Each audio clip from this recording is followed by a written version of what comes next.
Disclaimer. I saw myself standing where those pastors stood. My name is Jerome Alvin Hartwell. I am 51 years old. I died for 14 minutes on October 7, 2022 in Memphis, Tennessee. 20 years in the ministry. Still lost. For 20 years, I stood on platforms. I led worship. I prayed over people. I preached when the pastor was away. Before I begin, please subscribe so more people can hear testimonies like this. Everyone knew my name. Everyone trusted my voice. But somewhere along the way, something shifted inside me. I told myself it was small. I told myself it did not matter. I told myself I was growing, maturing, becoming ready for more responsibility. But deep down, beneath the songs and the scriptures and the Sunday smiles, I knew the truth. I was not growing. I was drifting, and I was too proud to admit it. It started with comparison. I would scroll through my phone late at night and see younger pastors, men half my age, preaching to thousands. Their sermons went viral. Their books became bestsellers. Their churches exploded with growth. And I would sit in my living room, alone, wondering why God had not opened those doors for me. I had been faithful. I had been consistent. I had put in the years. But I was still the assistant, still the background voice, still the man who set up the microphones instead of holding them. I prayed for open doors, but what I really wanted was applause. I prayed for God to use me, but what I really meant was, I wanted people to see me. I wanted recognition. I wanted to be valued. I wanted to matter. And slowly, quietly, without even realizing it, my worship became a performance. My prayers became presentations. My service became a stage. I was still saying the right words. I was still singing the right songs. But my heart was somewhere else. I told myself I deserved more. I told myself I was ready. I told myself that if God truly saw my faithfulness, He would promote me. But the truth I refused to face was this. I was not faithful to God. I was faithful to the idea of being seen. And that difference, that small, quiet difference, was eating me alive. The morning of October 7th, 2022, I woke up at 4:30 in the morning like I always did. The air outside was cool. Fall had settled into Memphis. The streets were empty. The sky was still dark. I drove to the church in silence. No music, no podcast, just me and my thoughts. And honestly, I was tired. Tired of pretending. Tired of smiling when I felt empty. Tired of leading people into the presence of God when I had not been there myself in months. I parked in the empty lot. The church building stood quiet and dark. I unlocked the side door and walked through the hallway. My footsteps echoed. The sanctuary was cold. I flipped on a single light near the altar and knelt down on the carpet. I had done this 1,000 times. This was my routine, my discipline, my proof that I was still committed. But that morning, something felt different, heavier. I bowed my head and closed my eyes. I tried to pray, but the words felt mechanical, rehearsed, empty. My mind wandered. I thought about the upcoming service. I thought about who would be watching. I thought about whether anyone would notice the new song I had arranged. I thought about everything except God. Then I felt it, a sharp pain, sudden, violent. It shot through the left side of my head like lightning. My vision blurred instantly. The room tilted. I tried to stand, but my legs buckled beneath me. My hands reached out for the altar, but they felt like they belonged to someone else. I could not control them. I could not control anything. The pain spread down my neck, into my shoulder, through my chest. My mouth opened, but no sound came out. I fell forward. My face hit the carpet. And then darkness. Not the kind of darkness you see when you close your eyes. The kind of darkness that swallows you whole. I do not know how long I was gone. Seconds. Minutes. Time had no meaning anymore. But when I opened my eyes again, I was not on the floor. I was above it. I was floating, hovering, suspended in a space that felt both real and impossible at the same time. I looked down and I saw myself. My body, lying face down on the carpet. Motionless. Still. My arms stretched out awkwardly. My face turned to the side. My mouth is slightly open. I look dead. I try to move closer. I try to reach down and touch myself. But I could not. My hands passed through the air like smoke. I had no weight, no substance, I was there, but I was not. I opened my mouth to call out, to scream, to say something, anything, but nothing came. No sound, no voice, just silence. And the silence was deafening. Then I heard footsteps. Heavy, slow. The side door creaked open. Mr. Willie, the church janitor, walked into the sanctuary carrying a trash bag. He was humming softly to himself. He did not see me at first. He walked toward the front, pulling trash from the pews. Then he stopped, his humming cut off. His eyes locked onto my body on the floor. Oh no, oh Jesus, no, no, no. He dropped the trash bag and ran. His knees cracked as he knelt beside me. His hand shook as he pressed 2 fingers against my neck, searching for a pulse. I wanted to tell him I was right there. I wanted to tell him I was fine, but I was not fine, and he could not hear me. He pulled out his phone with trembling hands and dialed 911. His voice broke as he spoke. Yes, yes, I need help. Greenwood Baptist Church on Lamar Avenue. A man collapsed. He is not breathing. Please hurry. I watched him begin chest compressions. I watched his tears fall on my shirt. I watched him beg God not to let me die. And all I could do was watch. I felt nothing. No pain. No fear. Just a strange, hollow detachment. Like I was watching a movie about someone else's life. The paramedics arrived within minutes. 2 men and 1 woman. They moved quickly, efficiently. They attached monitors to my chest. They inserted and 4 into my arm. They checked my vitals. One of them looked at the other and shook his head. The heart monitor beeped once, twice, then flatlined. A long, continuous tone. The woman began compressions. The men prepared the defibrillator. I heard one of them say my name. Jerome, stay with us. Come on, Jerome. But I was not with them. I was somewhere else. And then I felt it. A pull, deep inside my chest. Not physical, not painful, but undeniable. Like a magnet buried in my core, dragging me backward, away from the paramedics, away from my body, away from the light. I tried to resist. I tried to hold on to something, anything, but there was nothing to hold. The hospital lights began to fade. The voices became distant, muffled, like I was underwater. The pull grew stronger. Heat rose around me in slow, steady waves. The air thickened. The darkness was not empty anymore. It was alive, moving, breathing, pressing against me. I heard sounds in the distance. Faint, echoing, muffled sobs, chains clinking softly. Whispers I could not understand. Shadows moved at the edges of my vision. Not like people, like something else. Something I did not want to see clearly. My spirit descended. Slowly, steadily.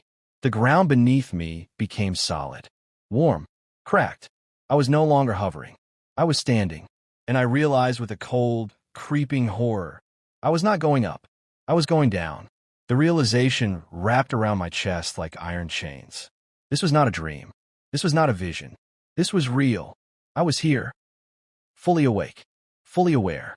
And for the first time in 20 years of ministry, I was terrified. Then I heard it. A voice. Quiet. Calm. Not comforting. Not condemning. Just true. This is where truth begins. The voice lingered in the air like smoke.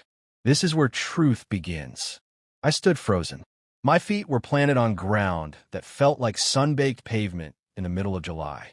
Warm, solid, real, too real. I looked down and saw cracks running through the stone beneath me like veins. The surface radiated heat, not burning but pressing upward in slow, heavy waves that made my chest feel tight. The air tasted like ash. Thick, difficult to pull into my lungs. Not suffocating, but oppressive, like breathing through a damp cloth. I lifted my eyes and scanned the landscape. It stretched endlessly in every direction. Dim, not dark. A low orange glow hung in the air like the last light of a dying fire. No flammes, no lakes of lava, no demons with pitchforks. Just stillness. Crushing, unbearable stillness. Smoke rose in thin threads from the ground, curling upward and disappearing into nothingness. The silence was so thick I could feel it pressing against my eardrums. And then sounds. Faint, distant, muffled sobs, chains clinking softly somewhere I could not see. Whispers that never became words. I turned my head slowly and saw them. Silhouettes. Dozens of them. Maybe hundreds. Scattered across the landscape like forgotten monuments. People. Standing alone. Heads bowed. Shoulders slumped. They did not move. They did not interact. They simply existed. Trapped in whatever brought them here. I squinted, trying to see their faces, but the distance and the dim light made it impossible. All I could see were shadows of what used to be human beings. And the weight. God, the weight. It pressed down on my chest like invisible hands. Not physical pain. Spiritual gravity. The kind of heaviness that makes you want to collapse, but you cannot because there is nowhere to fall. I opened my mouth to speak, to call out, to ask where I was, but my voice caught in my throat. Fear wrapped around my ribs like cold iron. This was not a dream. This was not a vision. I was here, fully awake, fully aware, and I had no idea how to leave. Then I felt it, a presence, not threatening, not comforting either, just there, standing beside me. I turned my head slowly, afraid of what I might see, and there he was, an angel, tall, robed in soft white light that did not glow but somehow cut through the dimness around us. His face was obscured, not hidden but beyond my ability to fully comprehend. I could sense authority radiating from him like heat from a fire, not the kind that burns, the kind that commands respect without saying a word. He did not look at me at first. He simply stood there, silent, observing, waiting. My breath came in short, shallow bursts. I wanted to speak, but words felt useless. Finally, his voice broke the silence. Calm, firm, steady. You are not here by accident, Jerome. My name. He knew my name. My knees weakened. I tried to respond, but nothing came out. He turned slightly, his presence shifting toward me like the slow turning of a door. I felt his gaze, even though I could not see his eyes. Do you know where you are? I shook my head. My voice cracked when I finally managed to speak. I do not know. I was praying. I collapsed and now. You died, Jerome. Your heart stopped. Your body lies in an ambulance racing toward Regional 1 hospital. But your spirit is here. Here. I repeated the word like it might make sense if I said it out loud. Where is here? The angel did not answer immediately. Instead, he extended one hand and gestured forward, toward the silhouettes in the distance. Look closely, Jerome. You know some of them. I followed his gesture, my eyes strained against the dim light. I took a step forward, then another. The angel moved beside me, his presence a strange comfort in this place of no comfort. As we walked, the figures grew clearer, and my stomach dropped. They were men, dressed in robes, some in suits, some in casual clothes. But I recognized the posture, the presence, the way they stood, even in their brokenness. These were not ordinary people. These were leaders, pastors, ministers, worship leaders, men who once stood on platforms, men who once held microphones, men who once spoke in the name of God. I stopped walking. My breath caught in my chest. One man stood about 20 feet away, tall, silver hair, strong jawline. I knew him. I had seen him preach at a citywide revival in Memphis 7 years ago. His voice had filled the arena. Thousands had responded to his altar call. I had admired him. I had wanted to preach like him. And now, he stood here, head bowed, eyes hollow, silent. No, y whispered. No, this cannot be right. He was a man of God. The angel's voice cut through my denial. He preached my name, but sought his own glory. He built platforms, not altars. He loved the title more than the truth. I stumbled backward. My legs felt weak. My chest tightened. But he led people to Christ. He built churches. He built monuments to himself, Jerome. And when he stood before God, he had nothing to show but his own image. I looked at the other men. Some I recognized from conferences, some from online sermons I had watched late at night, jealous of their reach, their influence, their success. Some from churches right here in Memphis. Men I had envied, men I had compared myself to, men I had wanted to become. And they were all here, standing in the consequences of choices I did not fully understand yet. The angel moved closer to the group. I followed, my feet dragging across the cracked ground. He stopped in front of one man and waved his hand slowly through the air. The atmosphere shifted. A curtain I did not know existed seemed to lift. And I saw their lives, not as memories, as truth, unfiltered, undeniable.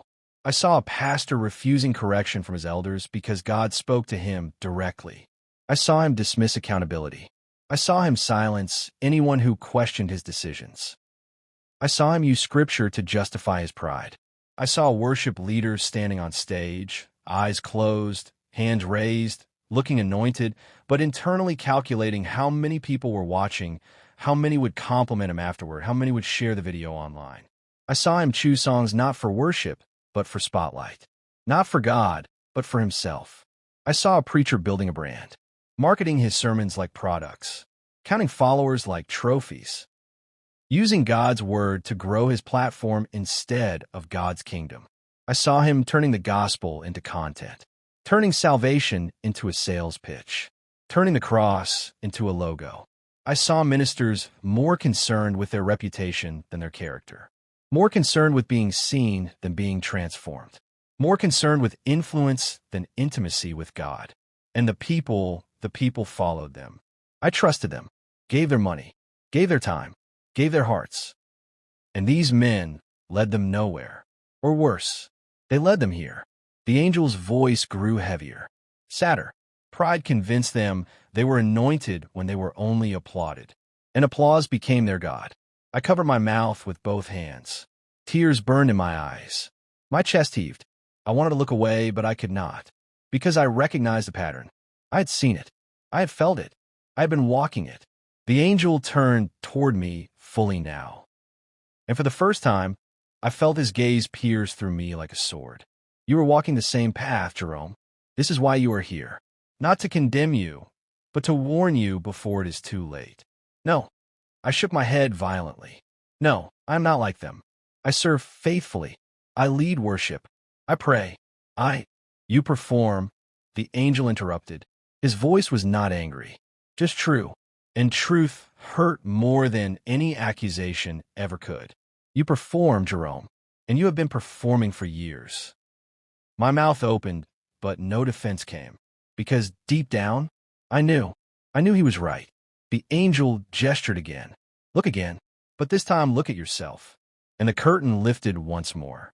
I saw myself, standing on the platform at Greenwood Baptist Church on a Sunday morning. The lights were bright. The band was playing softly behind me. My eyes were closed. My hands were raised. My voice rang out strong and clear, leading the congregation into worship. From the outside, it looked holy. It looked anointed. It looked like a man fully surrendered to God. But then the image zoomed inward, into my mind, into my heart, and I saw what no one else could see. I was not thinking about God. I was thinking about the camera. I was thinking about whether the angle was right, whether my voice sounded good on the recording, whether people in the third row could see my face clearly, whether anyone noticed the vocal run I added, whether I looked anointed, whether I sounded spiritual, whether they would talk about me after service. I was leading worship, but I was worshiping myself. The scene shifted. I saw my pastor pulling me aside after a Wednesday night service. His face was kind but concerned. Jerome, brother, you have seemed distant lately. Is everything okay? I just want to check in with you. I watched myself smile. Watch myself place a hand on his shoulder. Watch myself say, I am fine, Pastor. Just a little tired. But I am good. Really. And I watched the truth behind my smile. The offense I felt. The irritation that he would even question me. The pride whispering in my ear. Who is he to tell you something is wrong? You have been faithful longer than most people in this building. The scene shifted again. My living room. Late at night. My phone glowing in the darkness. I was scrolling through Instagram. A post appeared. A young pastor, 29 years old. His sermon clip had gone viral. 500,000 views. Comments flooding in. This changed my life. God is using you. You are anointed beyond measure. I watched myself stare at the screen. I watched my jaw tighten. I watched bitterness crawl into my chest like a slow poison. I closed the app, set the phone down, and whispered into the darkness. I've been doing this for 20 years. Where's my breakthrough? I wanted to scream. I wanted to stop watching, but the angel's presence held me there. The scenes continued. I saw myself choosing songs for worship, not because they fit the message, not because they would lead people into God's presence, but because they gave me a solo, a moment to shine, a chance to be heard, a chance to be praised. I saw myself after service, standing in the lobby, smiling as people complimented my voice. And I saw how much I needed those compliments, how much I craved them, how empty I felt when they did not come. I saw myself kneeling in my living room, praying, my hands folded, my head bowed, my voice lifting toward heaven. God, open doors for me. Use me. Promote me. Give me a platform. Let people see what you have placed inside me. And I heard the words I never prayed. God, what is wrong in my heart? Search me. Change me. Break me. Humble me. Those prayers never came, because I did not think I needed them. I thought I was ready. I thought I deserved more. I thought God was holding out on me. I saw a conversation with another minister at a conference. We were standing in the hallway, sipping coffee, talking casually. He mentioned a younger pastor who had just planted a church in Memphis. Man, I do not know, I heard myself say. His preaching is okay, but I do not know if he's ready for that level of responsibility. I mean, he is young. He has not been tested yet. I just hope he does not mislead people. I watched the other minister nod slowly, unsure how to respond, and I saw the truth behind my words. I was not concerned. I was threatened. I was jealous. I was afraid that he would succeed where I had not. The images stopped. The curtain fell. I collapsed to my knees. My hands covered my face. Tears poured through my fingers. My chest shook with sobs I could not control. Everything I had hidden, everything I had justified, everything I had ignored was laid bare before me, and I could not deny it. I could not defend it. I could only weep. The angel knelt beside me. His presence was no longer distant.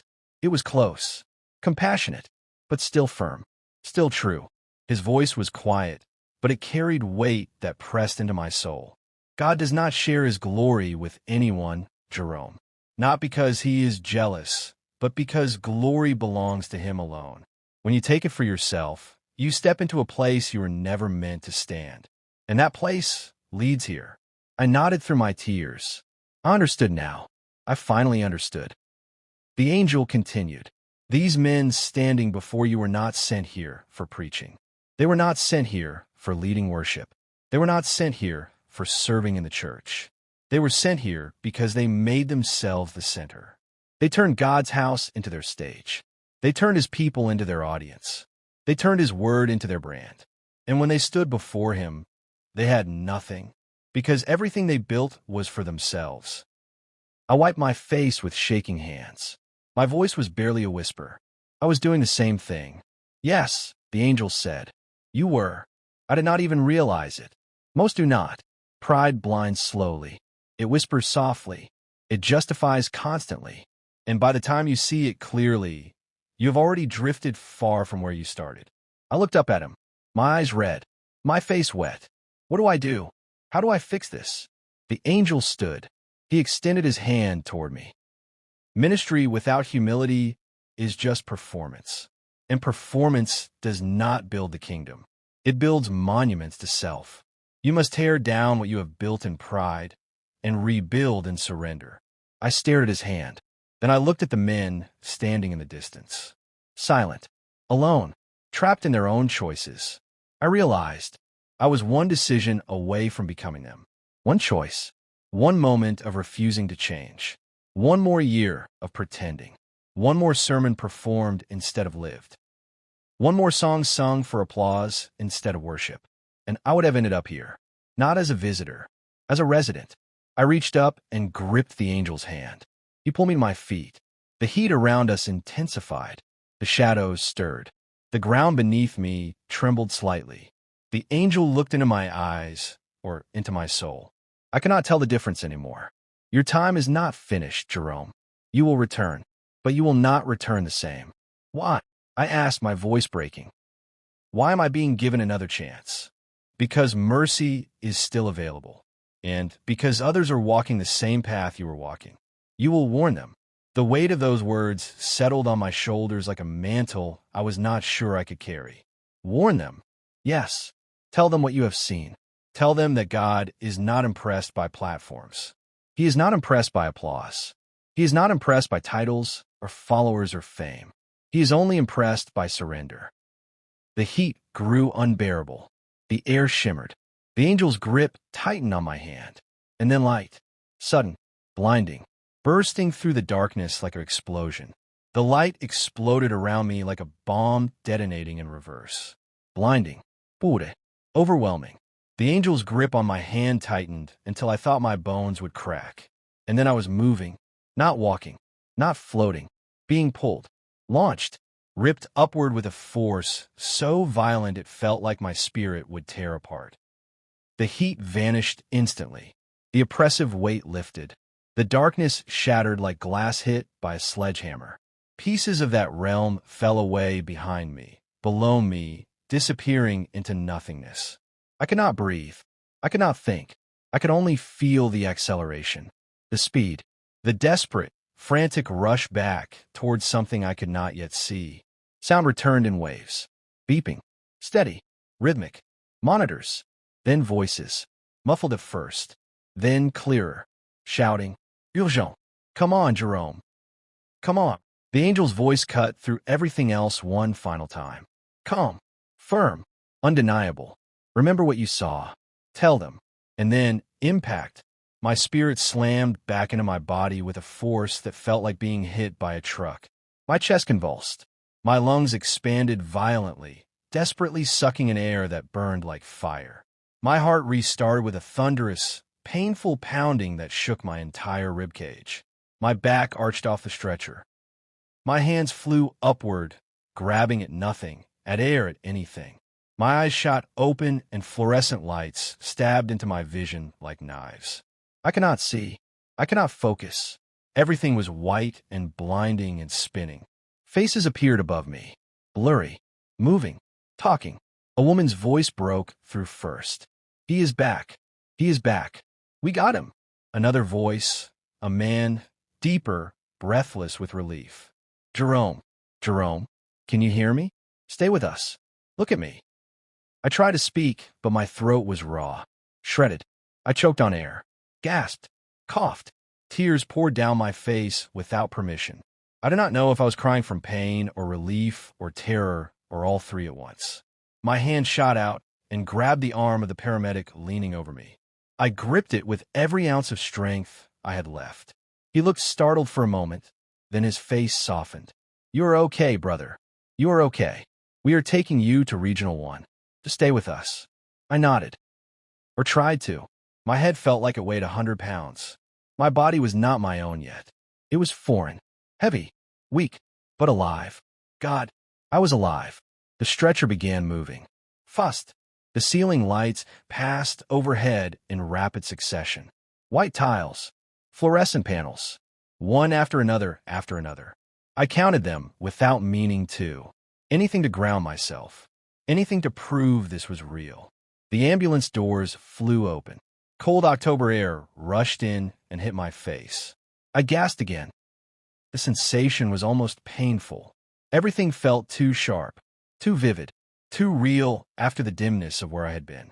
We burst through the emergency room doors at Regional 1 Hospital. Chaos surrounded me. Nurses running. Doctors barking orders. Machines beeping in overlapping rhythms. Someone was cutting my shirt open. Someone else was placing oxygen over my face. I heard fragments of conversation. Cardiac arrest. 14 minutes stable now. Monitor closely. 14 minutes. I had been gone for 14 minutes. They almost lost me. No, they did lose me. I was somewhere else. Somewhere I should never have been. Somewhere I never want to return. A doctor leaned into my field of vision. Young, maybe early 30s. His eyes were kind but serious. Jerome, I am Dr. Sanders. You had a massive cardiac event. Your heart stopped. We brought you back. You're stable now, but we need to run tests. Can you nod if you understand me? I nodded. Slowly. He squeezed my shoulder. Good. You're going to be okay. Just rest. But I could not rest. My mind was screaming. My chest ached from more than the physical trauma. The images, the pastors, the angel, the truth I'd seen about myself, it was all still there. Vivid, undeniable, branded into my memory like a scar that would never fade. I closed my eyes, but that made it worse. Because when I closed my eyes, I saw them again. The silhouettes, the hollow faces, the men who once stood where I stood. And I heard the angel's voice echoing in my soul. Tell them, tell them. Hours passed. Tests, scans, questions I answered on autopilot. My wife Patricia arrived sometime after midnight. I heard her voice before I saw her. Where is he? Where's my husband? Then she was there. Her face appeared above mine. Tears streamed down her cheeks. Her hands cupped my face. Jerome, oh God, Jerome. I reached up and held her wrists. My voice was barely a whisper. I died, Patricia. I died. And I saw things. I have to tell you. I have to tell everyone. She did not understand yet. But she would. The doctor explained I was gone for 14 minutes. He called it a miracle. I called it mercy. Night fell, and the hospital room grew quiet. Patricia sat beside my bed, holding my hand, sleeping fitfully in the chair. I stared at the ceiling, unable to sleep, unable to stop seeing. The faces, the warnings, the truth. I whispered into the darkness. I will tell them. I promise. I will tell them. 3 weeks in the hospital. 2 months of physical therapy. My body healed slowly. My heart changed instantly. I cannot lead worship anymore. Not the way I used to. Not with the motives I used to have. The thought of standing on that platform, holding that microphone, lifting my hands in front of people, it made me sick. Not because worship was wrong, but because I knew my heart had been wrong, and I could not pretend anymore. 2 months after I came home, I asked to meet with Pastor Williams in his office. He welcomed me warmly, asked about my recovery, prayed for my continued healing. Then I told him everything. I told him about the pride I had hidden for years, the jealousy, the envy, the comparison, the way I had used worship as a stage instead of an altar, the way I had craved recognition more than I had craved God. I told him I needed to step down from leading, not forever, but until my heart was right, until I learned what it meant to serve without needing to be seen. He did not argue. He did not minimize it. He just nodded slowly, tears forming in his eyes. Jerome, brother, I have been praying for this conversation for 2 years. I saw it. I felt it, but I did not know how to reach you. Thank you for being honest. Take all the time you need. We will walk through this together. That moment broke me in the best way, because I realized people had seen it. God had seen it. I was the only one still pretending. I went home and told Patricia everything. I confessed the bitterness I had carried, the resentment I had nursed, the way I had compared our life to other pastors' lives and found us lacking, the way I had blamed God for not promoting me when the truth was, I was not ready. I was not humble. I was not surrendered. She cried. I cried. And then she held my face in her hands and said, I forgive you, and I am proud of you for finally being honest. Now we can heal, really heal. The changes started small. I began showing up at the church on Saturday mornings to clean. Alone. No one asked me to. No one knew I was there. I vacuumed the sanctuary. I wiped down the pews. I emptied the trash. I scrubbed the bathrooms. And for the first time in years, I felt clean. I started praying for people privately. No posts on social media. No announcements. Just a quiet intercession in my living room. Names God brought to my mind. Situations I had no details about. I just prayed, and it felt like worship again. I reached out to people I had criticized, pastors I had envied, leaders I had spoken against in subtle, disguised ways. I called them. I apologized. Some were confused. Some were gracious. Some cried with me. One young pastor I had undermined told me, Man, I felt that. I did not know why you seemed distant, but I felt it. Thank you for this. It means everything. That conversation wrecked me, because I realized how much damage pride does, not just to us, but to the people around us. 6 months after my death, I was sitting in a Wednesday night Bible study. Small group, maybe 15 people. Pastor Williams asked if anyone had a testimony to share. I felt the Holy Spirit nudge me. I hesitated. My hands started sweating. My heart raced. But I stood up, and I told them. I told them everything. The heart attack, the separation from my body, the descent into that realm, the angel, the pastor's standing in consequence, the self-confrontation, the warnings, the rescue, the mission. The room was silent, not uncomfortable silence, sacred silence. When I finished, 3 people were crying. A young man in the back, maybe 25, stood up. His voice shook. I needed to hear that. I have been leading worship for 2 years, and I have been doing exactly what you described. Performing, seeking attention, comparing myself. I thought I was the only one. He broke down. We prayed for him, right there, and I realized this is why I came back. Not for me, for him, for people like him, for people like I was. Word spread, not because I promoted it, but because the truth does not stay quiet. People started reaching out. A worship leader from another church called me. Can we meet for coffee? I heard your testimony, and I think I'm struggling with the same thing. The Met. We talked for 3 hours. He confessed everything. We prayed. He made changes. A month later, he called me again. My whole life has shifted. I am free. Thank you. A pastor from a church in Nashville emailed me. Someone sent me your story. I have been building my platform for 10 years. I have 30,000 followers. And I just realized I do not even know why anymore. I do not know if I'm doing this for God or for me. We talked on the phone. He wept. He stepped down from social media for 6 months. He went through a season of fasting and prayer. When he came back, his message had changed. His heart had changed. And people noticed. I started getting invited to speak. Not at big conferences. In small groups. Recovery meetings. Prayer gatherings. Churches with 50 people. I did not seek the invitations. They just came. And every time I shared, someone responded. Someone changed. Someone turned back. That is when I understood the angel's words. You will warn them. This was not about me becoming famous for my testimony. This was about me becoming a voice that pointed people back to truth before it was too late. The message was always the same. Check your heart. Examine your motives. Are you serving God or serving your image? Are you building his kingdom or your platform? Are you worshiping or performing? And the response was always conviction. Because people knew. Deep down, they knew. They just needed someone to say it out loud. Someone who had seen the consequences. Someone who had stood at the edge and been pulled back. I'm still here. Still serving. Still leading worship sometimes. But differently now.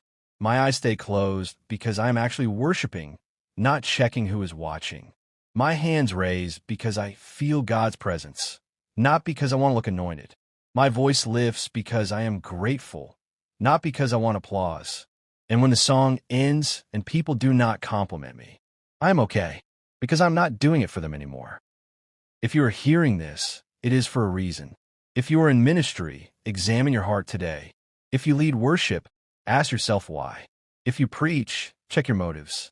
God is not impressed by your platform. He is not impressed by your followers. He is not impressed by your talent or your title or your influence. He is only impressed by surrender.